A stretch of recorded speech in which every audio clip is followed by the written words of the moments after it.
Hi everyone, my name is Arooba Kazmi, and today I'm joined with Deputy Zahid Aslam. Good morning. Welcome to Success Stories with Open. And yeah, let's hit it and let's begin. So tell me, where were you born and raised?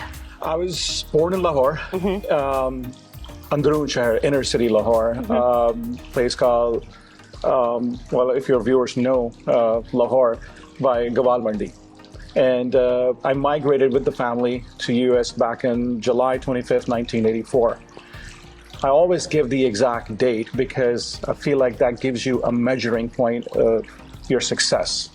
So July 25th, 1984, the plane lands at SFO, my mom, my dad, and they have four sons, four of us, and with 287 borrowed dollars. And that's where my journey in the US began. So that's a long time. Exactly. And then, you know, my dad came here in 1979, worked at some odd restaurants, a dishwasher, waiter, and applied for us. And then finally in 1984, we came to the United States.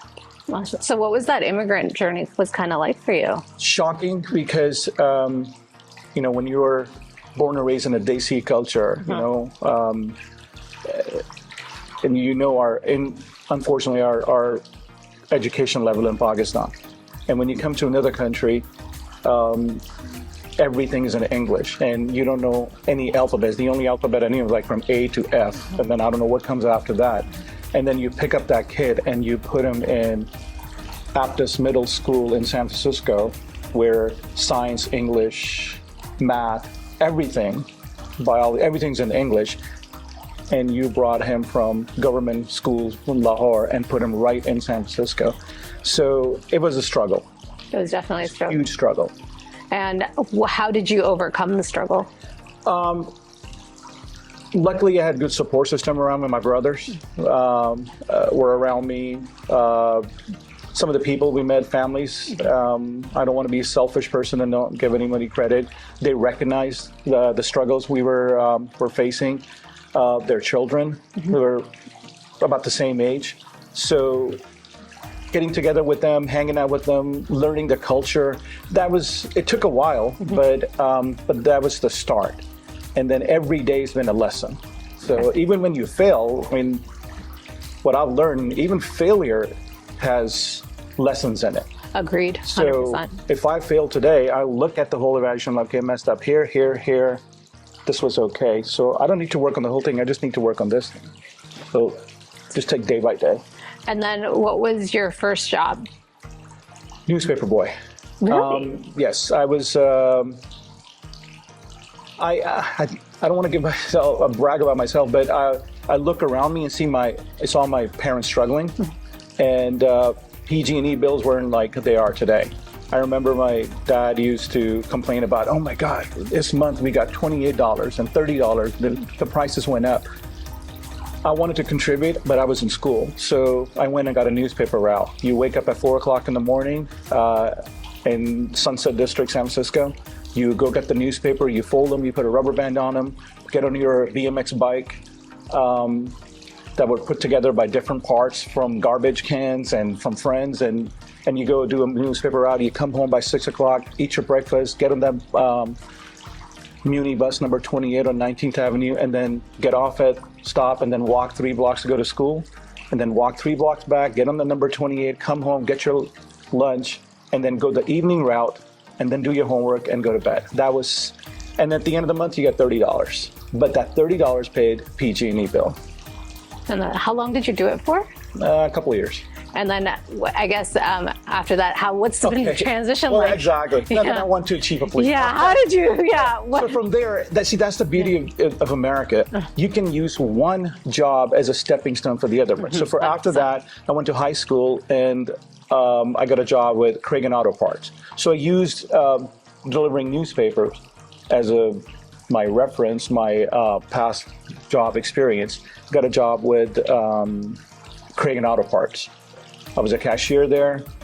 Manager was a great person. He's like, okay, in between customers, do your homework. So when I told you earlier that I've been very fortunate, I've had a lot of good people around me, good circle of friends, support. So from there, I used these two to get a job with Wells Fargo Bank. In between, there was a family restaurant that I worked at while I was in college, wait on tables at night, and then go to college in the morning. And then after college, always wanted to be a police officer. Wanted to be a police officer, but I didn't know if I could do it. But then I had, again, some friends who encouraged me, motivated me, and I ended up pursuing law enforcement as my career. Oh, interesting. So what was the pivot like, I guess, from Wells Fargo to pursuing law enforcement? That's a big change. It is. So going back to, I want to say late 70s, early 80s in Lahore, Pakistan. Not everyone had TV in the neighborhood. We had one TV in the neighborhood, which was about 3 or 4 blocks away. Every Tuesday night, 8 o'clock, chips. Probably way before your time. No, I'm seeing it. It used to be like glued to the TV. Mm-hmm. And then I used to brag to people because CHIPS, California Highway Patrol in service. And they're in California riding motorcycle. And I used to tell people sitting on the floor, now the people whose house we went to, they're sitting on the table and chairs and everything. And we were sitting on the floor and watching TV for 1 hour. And I used to brag to people, I was the guy in the middle, it's like, hey, my dad lives in California, man, that's my place. And used to daydream about Ponch and John, because those were the two guys. And then with my cousins, we used to, after the show was over, we used to get our bicycles, because they were motorcycle officers. We used to pretend like I'm Ponch and he's John, and we ride our bicycles side by side, like in chips. And didn't even think, I mean, this is all Allah's doing, that what Allah held for me, years down the road. So kind of knew it that I wanted to do it, but it was just like if you ask any child, I want to be Ronaldo when I grow up. So for me, being a police officer was like being Ronaldo.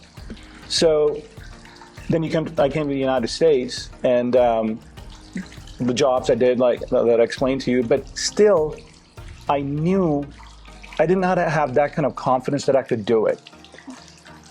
When it came to family support, you tell mom, again, moms are typical, or dads are typical Desi parents, like, do real estate, do this, do that, because her son does it and her daughter does it.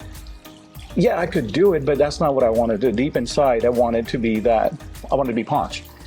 So, but again, no competition. When things turned around was when I used to wait on tables at night and go to college in the morning, and one of our regular customers was a police officer. He used to come there a couple times a week with his family. We became good friends, and he used to ask me, like, hey, Zahid, what do you want to do after college? And my answer to everything was, I don't know. It's like even college was a struggle. And then he's like, okay, how about you do this? Saturday night, come to my police department, and we have a program called Ride Along program, where you sit in the police car with me, and I'll take you for a spin. Saturday night, I go to his place, go to the police department, sign in, and I got in that police car, saw him in uniform, saw this badge, saw the guns, the police car, the light, and the light bulb went off. It's like, this is it. I'm going to do it. And he's the one who told me that, because in my head, again, stupid thought, police, yeah, this is for white people or Americans. It's not, they're not going to give it to me. And back then there were no Muslims or Pakistani in law enforcement. But why would they give it to me? And he's the one who changed my mind. It's like, what the hell are you talking about? You can do anything that I can do. You can do it too. So he guided me, and that's how I got into law enforcement. Seems like he was a mentor in your life. He was a mentor. He was definitely. I don't want to be a selfish person. I give all my credit to him, Chris Hummel. He was with the Foster City Police Department. Then he went to another police department. I think he's retired now, but he's the one. He was my mentor. It was not easy getting into law enforcement. It was a struggle, but a lot of rejection. You apply here, and you kept getting rejected. But the goal is, don't give up. You will get your break. What was that struggle like for you? Elaborate on that a little bit. One, there's no, I don't want to say there's no family support. There was family support, but in my circle, there was no police officer except for Chris. And when you have they see a police officer, at least you can sit down with somebody and interview and tell them, they can tell you how it happened. I had nothing. And now I've been in the US for 13 years. The language is still not where it should be. The language, the vocabulary, the grammar, everything. So in my head, in police work, we do a lot of report writing, a lot of typing, a lot of essay type of writing. So I had no training in that. No one to sit down with me and tell me, like, okay, this is how you interview. This is how you sit down. This is how you, so it was all, and there was no YouTube at the time. So it's all sitting there, watching TV, go to the library in Sunset District, read up about law enforcement, what they want to know, interview other police officers. And then especially parents. I love my parents to death, but there was no encouragement. They're like, no, get into real estate, get into IT. There's more. They're not going to give it to you. Have you seen a Pakistani? Have you seen it? No, they're not going to give you. There's a reason there's no Pakistani police officers, and that kind of bothered me and upset me. It's like, and I'm the kind of guy. If you tell me you can't do this, I'm like, all right, that's what I'm saying. I'll do it better than you now.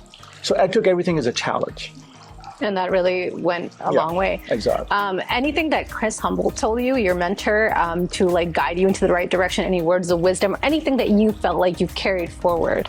Correct. I mean, he would sit down like this kind of setting, and he would interview me, and he would point out the things that I'm doing wrong. I mean, you asked me one question, but I'm going somewhere else. Like, well, come back. You know, that's not how you answer. This is how you behave. If they ask you, stick with the topic. Don't give too much. Don't give too little. So there was a lot of mentoring. And the other thing was what subjects to take in school. Mm-hmm. And I think that's where I made my mistake. I got my education in administration of justice. Now, to your viewers, if there's people out there who want to pursue law enforcement, this is a given that if you want to be a doctor, you go to medical school. If you want to go into IT, you do computer science. Law enforcement is the only profession, in my opinion. If you want to get into law enforcement, don't take administration of justice classes. Do not take that. That was a mistake I made. And the reason is that no matter, okay, so you go to college, you got your degree in administration of justice, we're going to hire you, we're going to send you to the academy, and we're going to teach you administration of justice. So you're learning the same thing all over again. But if you had your degree in IT, psychology, any other, and then we send you to the academy for administration of justice classes, now you got two trades. And if, God forbid, something happens in your law enforcement career where you have to leave the job, you get hurt, fired, whatever, you got a degree in administration of justice. You can't be a lawyer. You cannot be a police officer. So what are you going to do with the degree? Mall security? So have a backup plan too. Which is good. And then what was your first police officer job? So after a lot of rejections, I stayed on the other side of the Bay Peninsula, applied with Daly City and Millbrae. I just went down the road, and whichever agency was hiring, I went with it. Back then, it was very, very difficult. I remember I tested with the Foster City Police Department, and when they called me in for a written test, and it was set up on a weekend in a middle high school auditorium. And I walk in, here's Zahid from Gawal Mandi, Lahore. And you walk in, and then you see a sea of people, and I'm still in college. You got people with bachelor's, master's, this and that, and these English skills are better than me, and I walk in like, I want to be a police officer. And then you walk in and see one opening, and there's about 900 people sitting over there. And right then it's like, shh, oh my God, what did I get myself into? I'm setting myself up for rejection. It's like, well, I'm here, let's do it. You sit down, you take the written test. This is how they weed people out. 900 people came in, they all take the written test. Some people are in best physical shape, some people are in worse physical shape, but they're both going to take the same test. Well, guess what? The guy with a six-pack failed the written test. The guy who's 300 pounds overweight passed the written test. So now that person's going to go to the next round. The next one is physical. You go to the physical, you got to run a couple of miles, jump over the wall, over the fence, grab this dummy, go a certain amount of yards, make a U-turn, come back, push up, pull-ups. Well, guess what? Out of 900, you only had 400 people left. Now that overweight person who's not in best physical shape, gone. Now you're down to 200 people. Then the next test is the interview, then the background, the psychological, the polygraph. And that number goes from 900 down to 5 or 6. And one of them was that guy from Guadalupe. And it's a proud moment too. And that gave me more motivation, like, yes, I can do it. I mean, I got here. I mean, it was like a race. Look behind me, all people are left behind, I'm over here. So everybody asks, he's like, okay, we got 5 people, 1 position, why should we give it to you? I'm like, I'm not saying I'm a superstar or anything, I'm just as good as those guys, but I have something they don't have. They're like, what is that? I'm like, well, I can speak English, I can speak Urdu, I can speak Punjabi, and I can speak Hindi, even though they're all the same languages. So it's all about how you sell it too. So anyway, I got my first break at Foster City Police Department in 1997.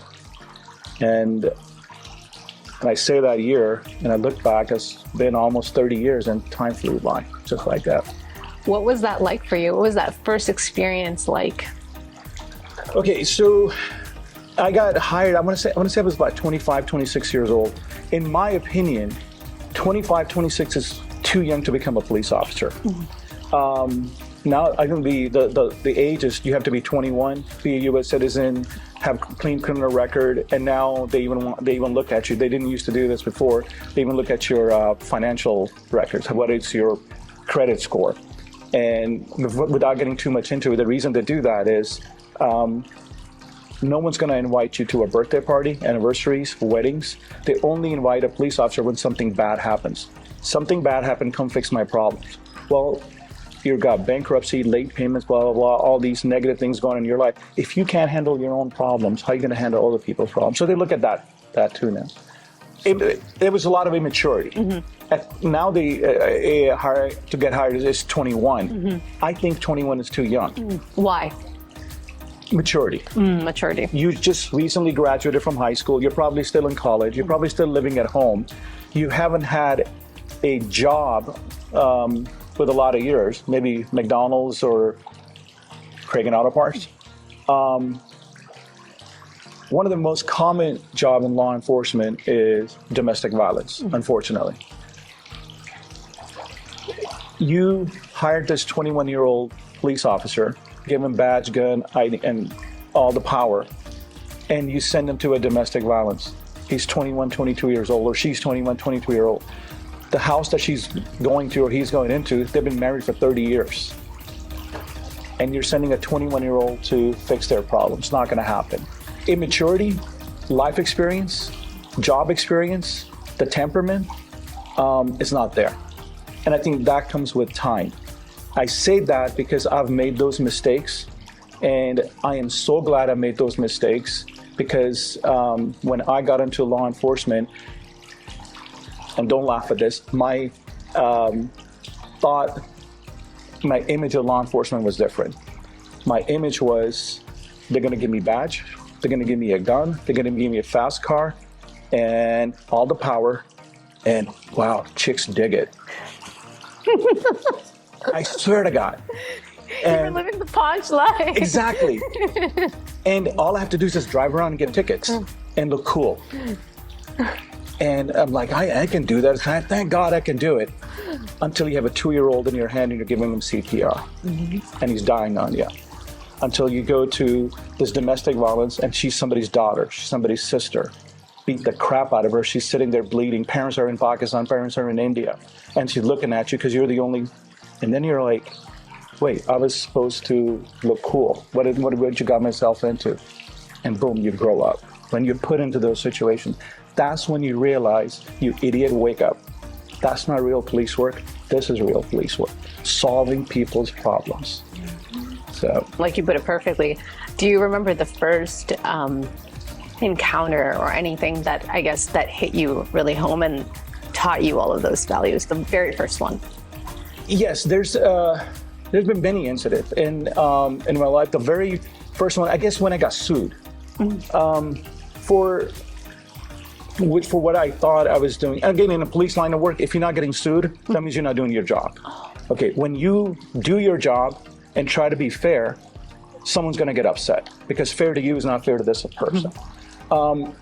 So yeah, my very first encounter, not very first, but in the early part of my career, you're trying to be fair listening to two people, but one person keeps interrupting you. Like, okay, be quiet.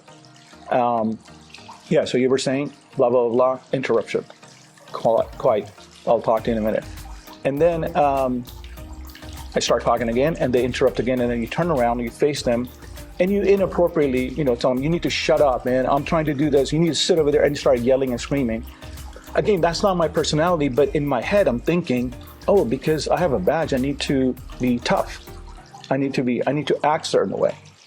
Yeah, you need to act a certain way, but don't act impolitely, don't be rude to people. I was rude to that person. He turned around and filed a complaint. I'm like, why is he filing a complaint against me or a lawsuit when all I'm telling you is to be quiet? But it's not what I said, it's how I said it. And to me, it's not even a big deal telling somebody to shut up, especially when they kept interrupting me. But then you learn, it's like, okay, this is not that kind of work where you can abuse your power. This is not like a third world country. Not only you have to have the ability to solve the problem, but there's a circle around you that you can't cross. And with that, you got to solve the problems. You got to be respectful. You got to have your officer safety, and you got to come. There's so many rules for us, but not a lot of rules for bad guys. So those are the kind of steps where like, okay, I need to learn this business if I'm going to survive 25, 30. Because in the beginning, I didn't think I could survive more than 2-3 years. I'm like, holy cow, man, what did I get myself into? This is nothing like chips. I'm supposed to be riding my motorcycle and looking cool. But what the hell did I get myself into? There was a time when I locked myself in the bathroom because my field trainer put me under so much pressure. I remember locking myself in a bathroom stall and pretending like I'm going to the bathroom. And inside I'm talking to myself, like, Zahid, you know what? Screw this. You don't need this. Let's go back to Wells Fargo. Let's go back to waiting, it's all right. Or mom said, do real estate. Dad said, do this and that. And then you're like, okay, you know what? If I go out there and quit, I'm going to lose the job. If they fire me, I'll lose the job. Or remember when you walked inside that room, there were 900 people, only 5 left? It's possible that you can survive this one too. So you know what? Hang in there. And here I am 27 years later giving an interview. So what was that thing, that factor that made you persevere and persist all these years when you had these like very aggressive low moments, it seems like, where you want to return to the normal life? You learn the business. Just like any other line of work, you got to make your mistakes and you got to learn from them. You can't be hard and say, no, it's going to be my way or the highway. You need to have a little bit of wiggle room, accept people's criticism. And that, I'm not bragging about myself, but I think I had that kind of temperament where I say, you know what, it's okay to admit that I'm wrong. And I think accepting my faults helped me out a lot. Because if I kept saying like a little 5-year-old, like, no, I didn't do it, you're not going anywhere. All right? Go ahead and admit it, learn, move on. Take accountability and move forward. Yes, exactly. Yeah. Which is very rare these days. Mm-hmm. I can sit here and tell you, like, yeah, I messed up with this. I didn't do this. I totally screwed this one up. And they're like, all right, well, because in law enforcement, you can make a lot of mistakes and learn from them, and we'll give you a second shot. Makes sense. And then you mentioned, I guess, being sued and also exerting authoritarian power since you are a police officer. Artificial. Deputy.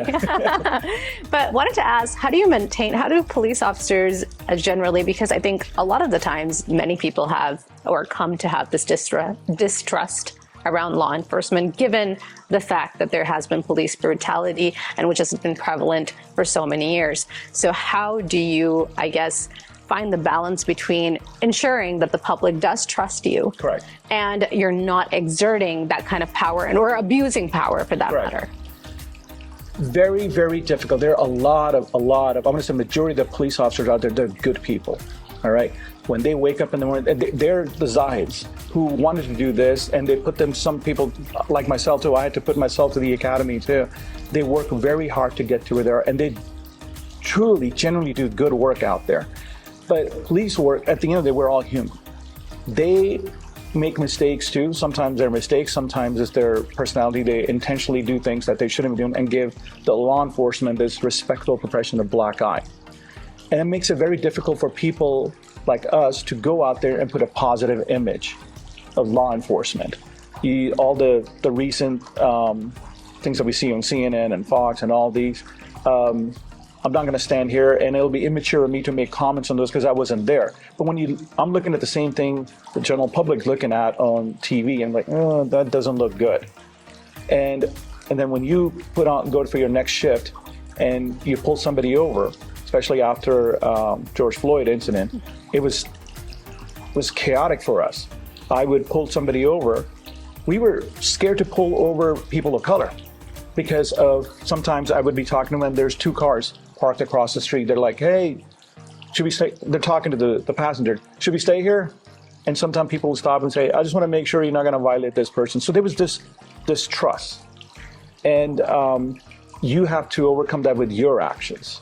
There were a lot of changes made after that in training and how we interact with people, community outreach programs, talk to the community members, and I don't want to say justify what happened because I'm not going to make comments on how he did or why he did, but we talk to our community and say, okay, if that happened here, this is how your department would handle it.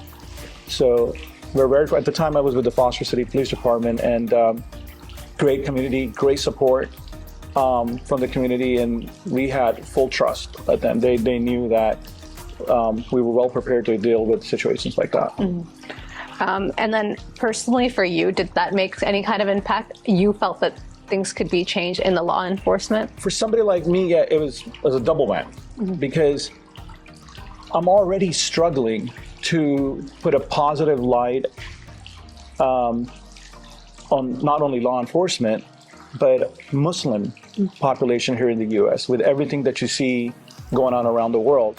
A lot of negative about, the Muslim people. With me, I think with the people I work with, they're kind of confused. They're like, hey, dude, we see stuff on CNN, and then we sit down with you. We're confused because we're seeing you, and you can go out for beer with you. I don't drink, but virgin pina colada with an umbrella. And then we see CNN. So it was up to me to educate them to that. What is, maybe give them, religion 101 too. What is real Islam? How we practice? What do we do? What it teaches? What it says to do? What not to do? So not only put a positive image of the Muslim community, but also the law enforcement. Balancing it both. Was there ever a fear ingrained in you when you were pursuing law enforcement because it could be a scary profession at all? Was there ever, even in the recent years maybe, did you ever feel like it could be scary? No, but parents did. Oh. And that was true in 97, and that's true in 2024. That, oh my God, it's a dangerous job. You talk to the parents like, no, I don't want my son killed. Why is it that as soon as you say law enforcement, death comes into part? No, it's not. It's not like, I know a lot of people who've been working for 25, 30, 35 years and never got a scratch. And unfortunately, we know some officers, first year they're no longer with, they're gone. If you can guarantee that I won't be sitting at some university or a theater or some office and I won't die, I won't get shot. I won't die just stepping out right now, I won't get hit. I'll quit today. I'll go get an IT course and I'll sit behind the desk. You have to believe in Allah. I can't play God. I mean, it's whatever's going to happen, my fate's already decided by Allah. I go out there. Now, I'm not going to be a hero.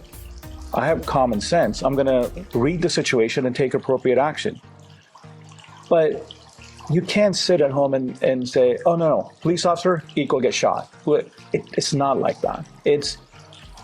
You pulled that car over 3 o'clock in the morning, no one around, and you pulled them over for a reason. There are a lot of other cars too, but you pulled him or her for a reason.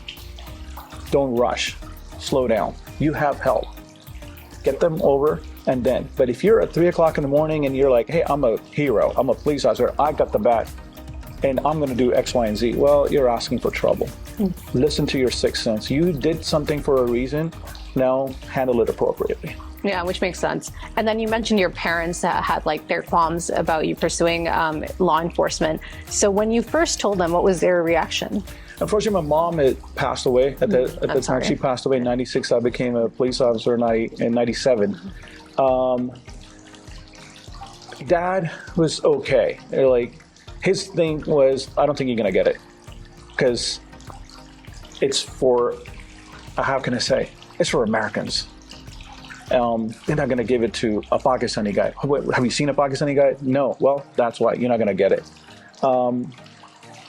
My brothers are like, yaar, kis kaam mein pade ho? Come on, yeah, just, restaurant man, do restaurant work, do this. Like, come on, man. No, this is my career. This is what they wanted me to do what they were doing. So there was there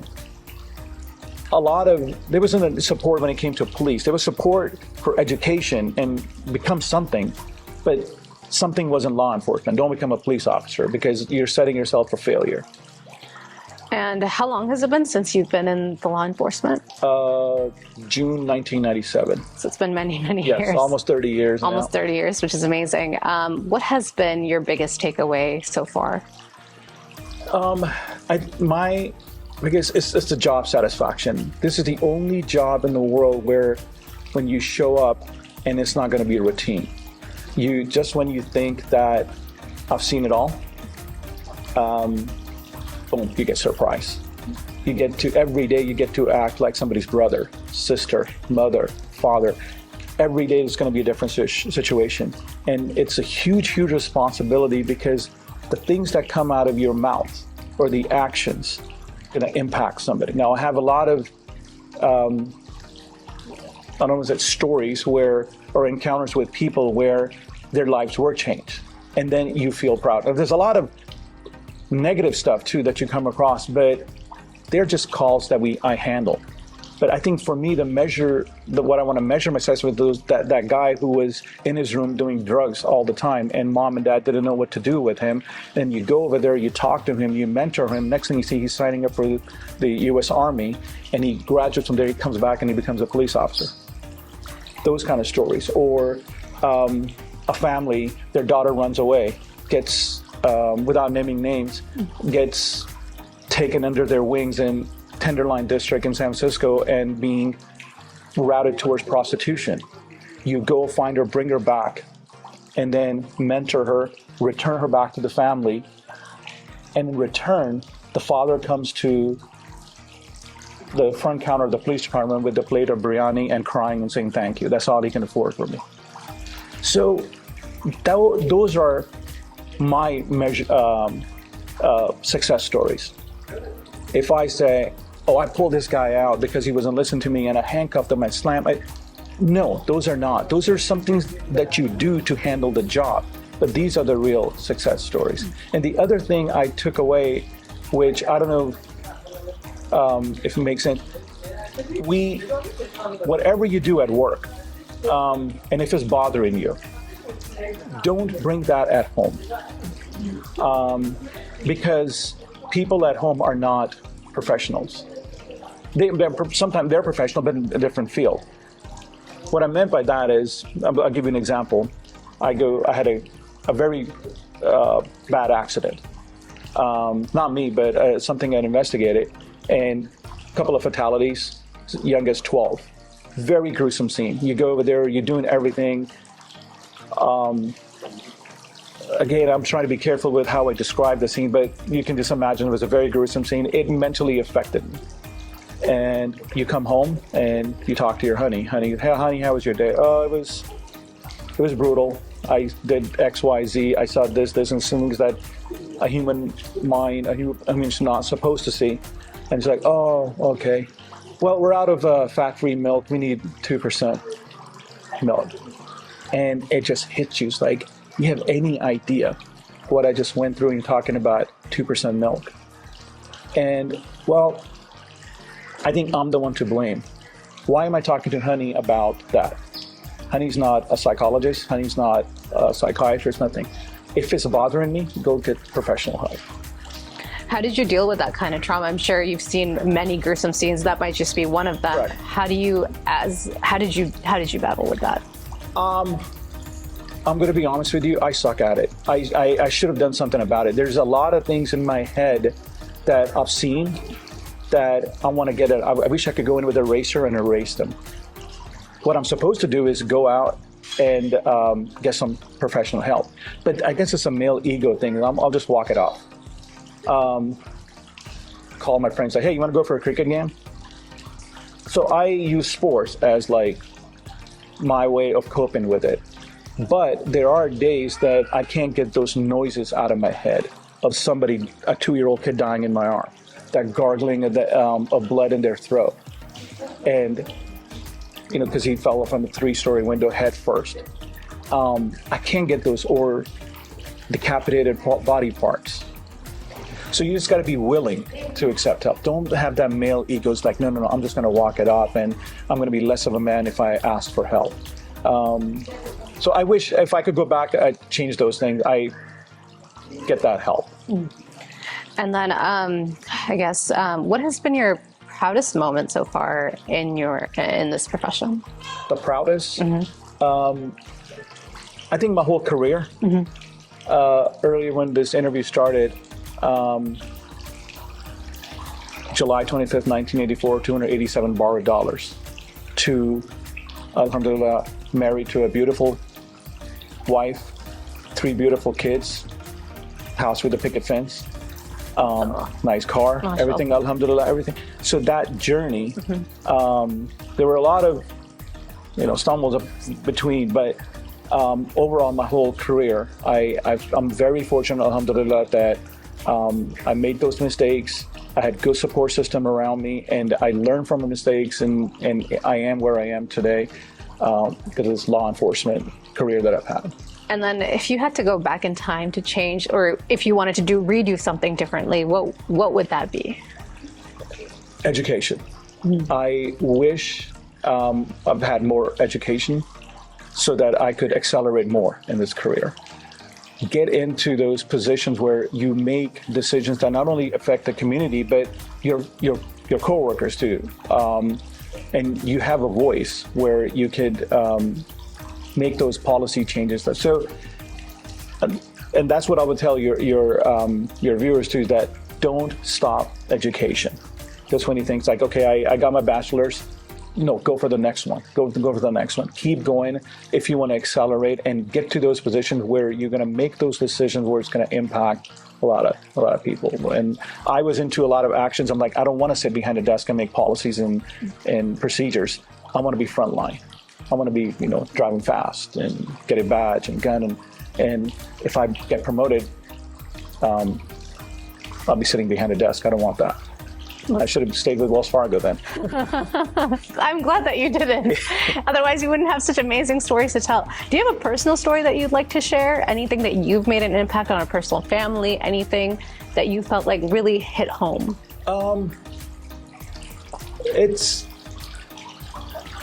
I think, not personal, but at work, some of the people that you come across. There's been a lot of small, tiny stories that give you satisfaction. About the girl I talked about who was, thank God it didn't get to that point where she was forced into prostitution, or that guy who's on drugs, or, at 2:00 in the morning in the month of November, it's cold, and then you see this old lady walking down the street. You pick her up, you grab her stuff, you put in the car, you give her a ride home, go to the 3rd floor because, I don't even know why she was mental health issues. She was out there, but you take her home because her loved one looking for her. And next month, she comes to the police station with a scarf that she knitted for you. And she's like, I know you work at night and it's cold and everything, so because you helped me, I knitted you this scarf. So those kind of stories that I still remember. I can't tell you how many car pursuits I got into, or fights I got into, but I remember those stories. And those were that real police work. What have they all collectively, all these stories, what have they taught you? Be humble, appreciate life, appreciate people. I am here because of the people around me. It's not all, it's all my hard work. No, yeah, hard work goes a long way, but you need your circle around you. So I think my the friendship. Here's another question. The thing about friendships. I tell this to everyone. I have 422 contacts on my phone, but I have 4 good friends, and that's another thing. Lessons that I've learned, that when I became a police officer, I lost most of my friends because they thought that, oh my God, ab apna banda police mein aa gaya, we can do this and we can do that. So they were, those 4 guys, they never asked me for something. Even when they got tickets, and I could have taken care of those or made some phone calls, they never came to me. So yeah, I'm very fortunate that the people around me and the experiences matured me a lot. I think the biggest thing is I matured from that guy who just wanted to get the job because chicks dig it to where I am today, a responsible person, where I am doing this interview with you and hoping there is another Zahid over there, 23, 24-year-old, who will listen to this and say, no, I don't want to get into IT. And he's got his own version of chips. Get a hold of me. That's the whole idea behind this, is that if I can make that impact, I'm a huge fan of Umar Khan. He's my hero. He's my mentor. And I remember him saying that that's the unfortunate part about people who have talent, that they will die, but they will not pass it on to. So that's injustice. You have talent, pass it on, so the next generation can enjoy it. So if there is a Zahid out there who is struggling, doesn't know how to become a police officer, I'm a very cheap, buy me a cup of chai and I'm all yours. If there's a Zahid out there, what advice would you give them? If you're pursuing this law enforcement, it's the greatest profession in the world. If I could go back, I'd do it all over again. Earlier, in my head, I was thinking when you asked me a question, how long am I doing it, 27, and it's just inside, it's like, wow. I remember June 20th, 1997, I graduated from the academy, and what happened? It just flew by. And that's how much I love this job. And I am coming towards the end of my career, and I'm struggling with that. Actually, I did retire. I retired from Foster City Police and then came out of retirement, and now I'm with the San Mateo County Sheriff's Department. Great choice. Amazing. It's amazing. Any final thoughts that you'd like to add? If there is somebody out there and who's thinking about pursuing, don't think about it, act on it, do it. And the struggle that I've seen is not with the person who wants to be a police officer. The struggle that I've seen is with the parents. Unfortunately, in our community, it's the parents you need to convince and not the child. 100%. A lot of times I go to this gathering and they look at you like, oh, Zahid, he's got a nice salary, he's got a nice job, hey, Zahid, can you sit down with little Babalu and teach him how to be a police officer? So you sit down with Babalu and say, hey, you need to take these classes, then you apply, then you do this, then you do this. Now, Babalu is very interested, he's listening, but mom and dad is like, oh man, what are you doing? I thought you were gonna fill up an application and they give us a badge and oh no, forget it, man, just do IT. No. Well, I mean, people think that you fill up an application and you become a cop. No, it's not that. I mean, to get something like that, here, the police officer, you could be a, what do they call it, judge, jury, and executioner within a split second. You have the power to make decisions that's not only going to impact you, but that person, and there's a line of people behind them. And there's a line of people behind you because your action is going to affect your family too. They don't just want to give it to anyone. You got to have a little bit of common sense to do this job. And you don't have to be a rocket scientist, but have the education, have the common sense, and you got to have that desire. Don't be that Zahid who just wants to get the job because chicks dig it. There's a lot more to it. And I learned that early in my career when you go to that first gruesome scene and you're like, okay, no, you need to change your mindset. And be open, you will make mistakes. You will get rejection, a lot of rejection in law enforcement, because for every 20 people who apply, maybe we'll hire one. So if you get rejected, don't think that's the end of it. Learn from it and then apply again. Keep applying. I think I applied at 20 agencies before I got my first job.